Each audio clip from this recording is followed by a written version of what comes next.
ایک عورت نبی کریم صلی اللہ علیہ وسلم کی خدمت میں آئی تو آپ نے ان سے فرمایا کہ پھر آئیو۔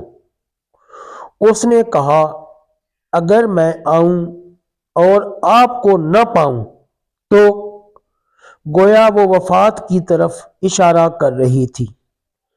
آپ نے فرمایا کہ اگر تم مجھے نہ پا سکو تو ابو بکر رضی اللہ عنہ کے پاس چلی آنا۔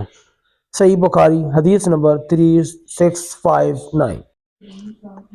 نبی کریم صلی اللہ علیہ وسلم احد پہاڑ پر چڑھے تو آپ کے ساتھ ابو بکر، عمر اور عثمان رضی اللہ عنہم بھی تھے۔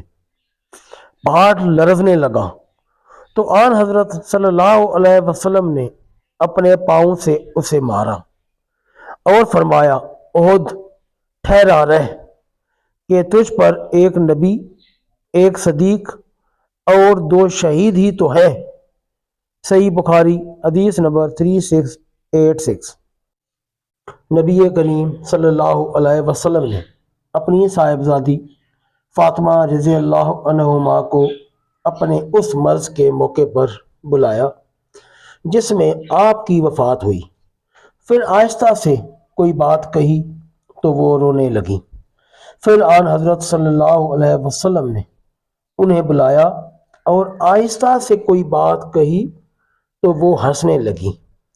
عائشہ رضی اللہ عنہما نے بیان کیا کہ پھر میں نے ان سے اس کے متعلق پوچھا۔ صحیح بخاری حدیث نمبر 3715۔ تو انہوں نے بتایا کہ پہلے مجھ سے حضور صلی اللہ علیہ وسلم نے آہستہ اپنی اسی بیماری میں وفات سے متعلق فرمایا تھا کہ حضور صلی اللہ علیہ وسلم آج اپنے رب کے پاس چلے جائیں گے۔ میں اس پر رونے لگی۔ پھر مجھ سے حضور صلی اللہ علیہ وسلم نے آہستہ سے فرمایا کہ اہل بیت میں سب سے پہلے آپ صلی اللہ علیہ وسلم سے جا ملوں گی۔ اس بات پر میں ہنسنے لگی۔ صحیح بخاری حدیث نمبر 3716۔